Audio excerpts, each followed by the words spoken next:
제주도 의회가 올해 2차 추경 예산 심사에서 행정체제 개편 예산 50억 원을 삭감했습니다. 편성된 예산도 주민투표가 추진되면 집행하라는 부대 의견을 달았는데 다음 주 여론조사까지 예정돼 있어 논란은 계속될 것으로 보입니다. 이따금 기자입니다. 행정체제 개편 관련 예산을 두고 진통을 겪은 2차 추경안 심사. 제주도의회 예산결산특별위원회는 사흘 동안 회의를 거쳐 본회의 직전에서야 예산 조정을 마쳤습니다.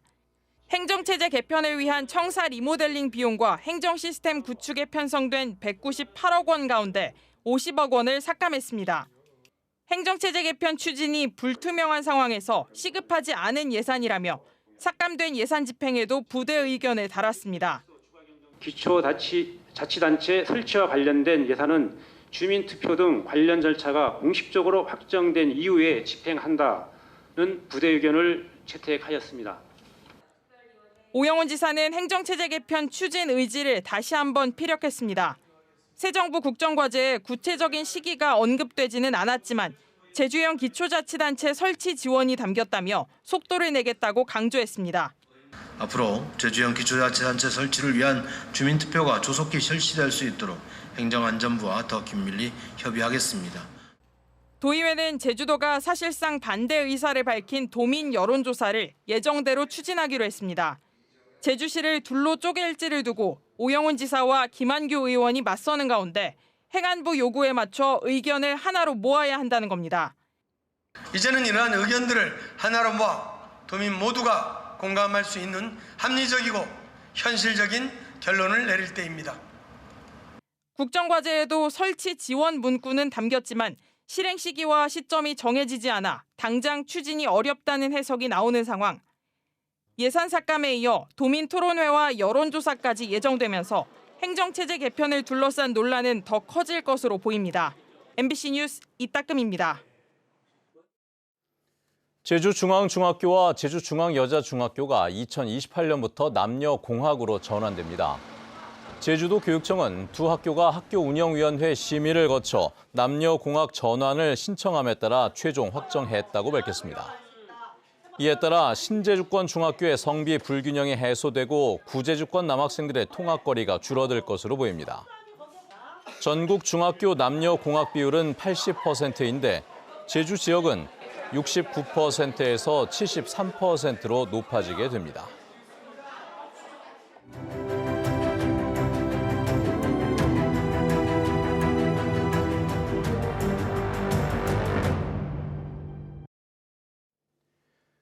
조선시대 제주목 관아에 걸려있던 종이 일본 철도 재벌이 세운 살인미술관으로 언제 어떻게 가게 됐는지 일본은 굳게 입을 다물고 있는데요.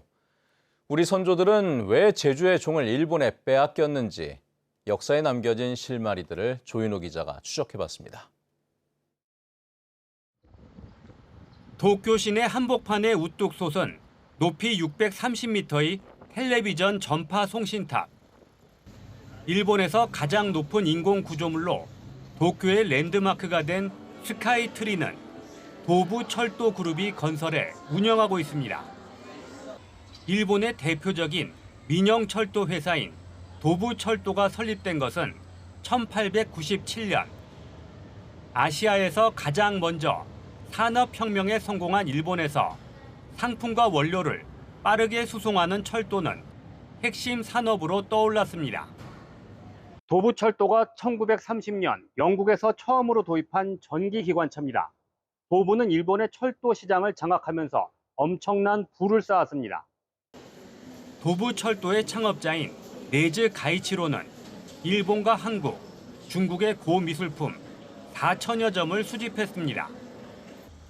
그가 죽은 다음 해인 1941년 도쿄 시내 중심가에 네즈 미술관이 문을 열었습니다. 네즈 미술관 정원에 있는 조선시대 시동상입니다. 미술관 정원을 돌아보면 이렇게 우리나라와 중국에서 온 문화재들도 쉽게 찾아볼 수 있습니다. 우리나라에서 도굴꾼들이 훔쳐간 문화재들을 일본과 미국, 유럽에 팔아넘겼던 고미술상 야마나카 상회에서 사들여 정원을 꾸민 것입니다. 지금은 네즈 미술관 지하에 있는 제주 목관화 종도, 과거에는 도굴된 한국 문화재들과 함께 정원에 놓여 있었습니다. 옛날에는 종이 다른 탑 같은 그런 거 하고 뜰에 놓여 있었어요. 잔디 위인가 그게 놓여 있어가지고 방치대가 있다시피 돼가 있거든요. 그게 밖에 나오면 안 되는데 밖에 놓여져 있었어요. 일제강점기인 1918년 제주 사람이 쓴 최초의 제주 역사서인 탐라기년입니다. 한학자이자 향토사학자인 김석익은 일본이 제주 목 관할을 철거하고 그 자리에 제주 도청을 지었던 상황을 기록했습니다. 1916년 10월 제주 목 관할의 물로 여러 개가 헐렸고 12월에는 일본인이 종을 철거했다는 것입니다. 옛 탐라의 후에 제주라는 어떤 그 전통 문화 건축을 이렇게 이제 없애버리기 시작하는 거죠. 민족성을 말살시키는 이제 그 작업을 펼칩니다. 일본 내즈 미술관은 제2차 세계대전 당시 미군의 폭격으로 모든 기록이 불에 타 제주 목관화 종을 가져간 경위를 알 수 없다고 밝혔습니다. 하지만 일본의 식민 통치와 함께 사라진 제주의 종은 일본 재벌의 손에 넘어갔고 지금도 돌아오지 못하고 있다는 사실은 분명합니다. MBC 뉴스 조인우입니다. 광복 80주년인 올해 옛 일본군 전쟁 유적이 곳곳에 남아있는 제주는 역사적 의미가 더 클 수밖에 없는데요. 스포츠공원 조성 논란 등에 멈춰버린 알뜨르 평화대공원 사업의 방향을 도민들이 직접 논의하자며 토론회를 열었습니다. 홍수영 기자입니다. 1932년 일제가 토지 매입을 시작해 5년 뒤 60만 제곱미터 규모로 완공된 알뜨르 비행장. 비행장 건설에 많은 제주 도민들이 징용됐고 1937년 중일전쟁이 발발하자 난징과 상하이 폭격의 주 비행장으로 사용됩니다. 해방 뒤에는 예비 검속으로 많은 도민들이 희생된 비극의 장소가 됐던 현장. 지난해 제주도가 국방부와 활주로를 뺀 일대 부지에 대한 무상 사용에 협의하면서 평화대공원 조성을 위한 논의가 본격적으로 시작됐습니다. 그런데 기본 계획에 야구장과 골프장 등 스포츠타운 조성 계획이 포함되며 부적절하다는 논란이 제기됐고 국비 등 예산마저 확보되지 못해 사업은 사실상 멈춰섰습니다. 이런 상황에 시민단체가 마련한 토론회에서는 논란이 된 기본 계획부터 다시 고민해야 한다는 의견이 제시됐습니다. 알뜨르가 전쟁 유적을 간직한 만큼 평화의 본질을 잊어서는 안 된다는 겁니다. 전쟁은 더 이상 하면 안 되지 않겠느냐. 그리고 우리는 앞으로 이러이러한 나라를 만들자. 제주도를 이런 섬으로 만들어가자라고 함께 어린 세대들과 이야기할 수 있는 그런 토론의 장으로 사실은 만들어야 된다고 생각합니다. 역사적 상흔을 간직한 전쟁 유적에 스포츠타운 조성 등으로 관광객을 유치하려는 구상보다 20년을 맞은 평화의 섬에 대한 고민을 통해 활용 방안을 찾자는 의견도 나왔습니다. 평가라든가 그리고 앞으로 미래의 평화의 섬을 어떻게 가져가야 될 것인지에 대한 논의들은 이제 빠져 있는 채로 진행이 되고 있기 때문에 조금 한계가 좀 있지 않은가 이런 생각이 좀 듭니다. 일본의 침략 역사 지우기 시도가 계속되는 가운데 역사를 바르게 기억하고 어떠한 주제로 평화를 다룰 것인지 살피자는 의견도 제시됐습니다. 어떤 평화를 말할 것인가에 대한 논의들, 그 논의를 촉발시키는 굉장히 중요한 계기로서 알뜨르 평화공원에 대한 논의가 중요하고 그렇게 촉발시키면 거기에 관여하는 연대에서 참여할 수 있는 지역들이 굉장히 많을 거라고 생각합니다. 동아시아가 미중 간 경쟁으로 새로운 국제적 분쟁지가 될 수 있다는 우려가 나오는 가운데 이번 토론회는 연말까지 매달 한 차례씩 열려 진정한 평화를 담은 공원 조성 방안을 논의하게 됩니다. MBC 뉴스 홍수현입니다.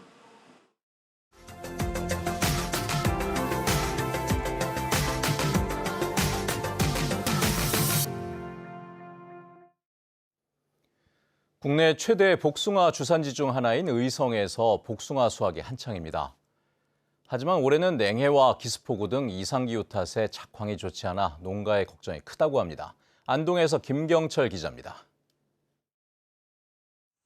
초록색 나뭇잎 사이로 발갛게 익은 복숭아가 주렁주렁 열렸습니다. 그런데 자세히 보니 마치 도넛처럼 납작한 모양을 띠고 있습니다. 거반도라는 복숭아 품종, 이른바 납작복숭아입니다. 의성에서 복숭아 농사를 짓는 이문희 씨는 15년 전 복숭아 품종을 잘못 알고 심었다가 뜻하지 않게 납작복숭아를 처음 재배하게 됐습니다. 그런데 15브릭스가 넘는 높은 당도에 전국적인 입소문을 타며 지금은 효자작물이 됐습니다. 특히 지난해 파리올림픽에 출전한 신유빈 선수가 경기 중 납작복숭아를 먹는 장면이 화제를 모으면서 이제는 없어서 못 파는 과일이 됐습니다. 멀리서도 문의 많이 오십니다. 하루에 500kg 정도 따거든요. 지금 거진 하루에 나가면 거의 완판 되는 정도로 인기가 좋습니다. 다만 일반 품종보다 열과 발생이 잦고 병충해에도 취약해 국내에선 아직 생산 농가가 많지 않습니다. 의성은 일조량이 많고 강수량이 적어 전국적으로도 손꼽히는 복숭아 특산지인데요. 까다롭기로 소문난 납작복숭아 재배에도 적합한 환경을 갖추고 있습니다. 복숭아 주산지 중 하나인 의성에서 본격적인 복숭아 수확이 시작됐습니다. 하지만 올해는 이상기후의 영향으로 작황이 전반적으로 좋지 않습니다. 꽃이 펴야 할 봄철에도 기온이 영하권으로 떨어져 냉해에 직격탄을 맞은 데다 지난 5월엔 우박 피해까지 잇따르며 흠과 발생이 급증한 겁니다. 다만 의성에는 국내 최대 규모의 복숭아 가공 공장이 있어 농가의 피해를 덜어주고 있습니다. 비품 기스 처리 뭐하는 거를 가공 처리 원료로 여기에 수매를 받고 많이 판매하고 농가 소득을 창출하고 있습니다. 물량은 작년에 비해 가지고 한 5배 이상 더 들어옵니다. 복숭아는 실온에서 사흘이면 물러지지만 복숭아 병조림과 잼 등 가공품은 3년 이상 유통도 가능한 장점도 있습니다. 특히 작년 같은 경우는 쿠팡, 올해는 흥국 F&B와 MOU를 체결해서 다각도로 유통망을 확대해 나가고 있습니다. 앞으로도 소비자들이 의성 복숭아를 쉽게 접할 수 있도록. 의성의 복숭아 생산량은 연간 9천여 톤, 해마다 300억 원가량의 수익을 내며 효자 작물로 톡톡히 자리매김하고 있습니다. MBC 뉴스 김경철입니다.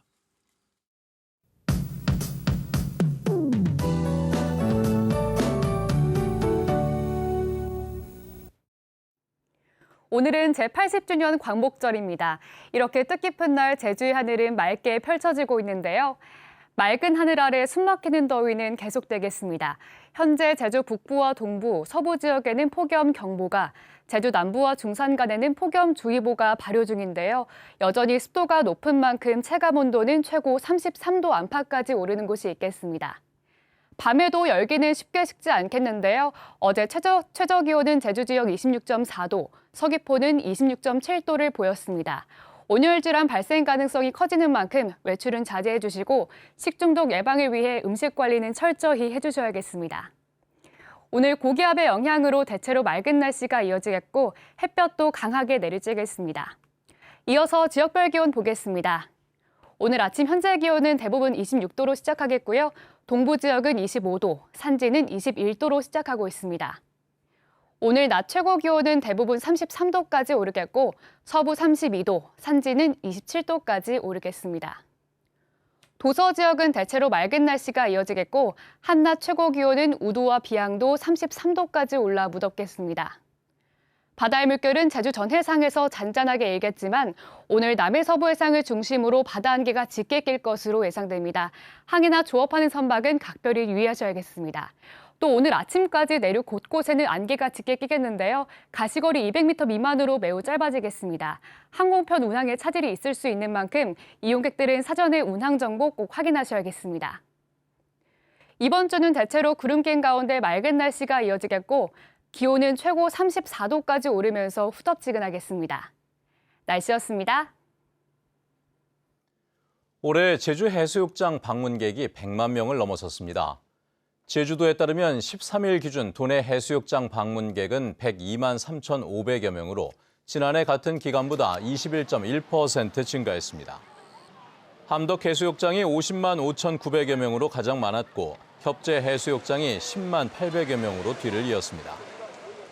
제주도는 이른 더위에 일부 해수욕장이 일찍 문을 열면서 방문객이 늘어난 것으로 분석했습니다. 516도로 산천단에서 관음사 입구 구간 도로가 확장됩니다. 제주시는 516도로 구간 가운데 아직 확장되지 않은 산천단 입구에서 관음사 입구 교차로까지 600m 구간에 공사비 31억 원을 들여 폭 35m, 왕복 6차로 규모로 확장하기로 했습니다. 공사는 이달부터 시작해 2028년 2월 준공될 예정이며 공사가 끝나면 지난 1986년 도시계획시설 결정 이후 40년 만에 확장 사업이 마무리되게 됩니다. 제주지방해양경찰청은 바다에 빠진 어린이들을 구조한 수상레저업체 직원 윤태환 씨와 최은지 씨에게 감사장을 수여했습니다. 해경 해양재난구조대원인 두 사람은 지난 9일 제주시 조천읍 신흥해변에서 8살에서 11살 사이인 4남매가 물에 빠지자 수상 오토바이와 수영으로 4남매를 모두 무사히 구조했습니다. 이들은 당연히 해야 할 일을 했을 뿐이라고 말했습니다. 내년 제주에서 열릴 전국체육대회와 전국장애인체육대회 성공 개최를 도울 범도민지원위원회가 구성됩니다. 범도민지원위는 정무부지사를 위원장으로 제주시와 서귀포시에서 각각 250명씩 500명 규모로 체육과 문화, 관광과 경제 등 각계 전문가와 지역 인사들로 구성돼 10월부터 활동을 시작합니다. 2026 전국장애인체육대회는 9월 11일부터 16일까지 제주 도내 38개 경기장에서, 전국체육대회는 10월 16일부터 22일까지 73개 경기장에서 펼쳐집니다. 제주 제2공항 강행 저지 비상도민회의는 성명을 내고 이재명 정부는 갈등과 혼란만 부추기는 지역별 신공항 조속 추진 계획을 폐기하라고 요구했습니다. 이들은 국정과제에 포함된 것으로 알려진 지역별 신공항 조속 추진에 제2공항이 포함되어 있다면 도민 의견을 따르겠다고 해온 더불어민주당이 도민을 우롱하는 행위라며 이재명 대통령이 명확한 입장을 밝혀야 한다고 주장했습니다.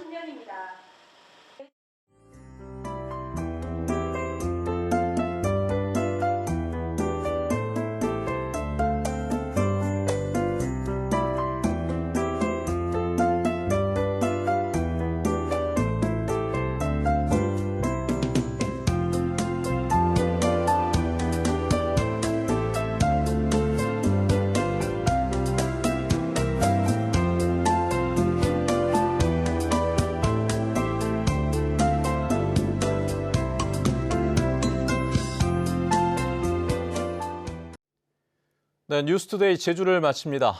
시청해주신 여러분 고맙습니다.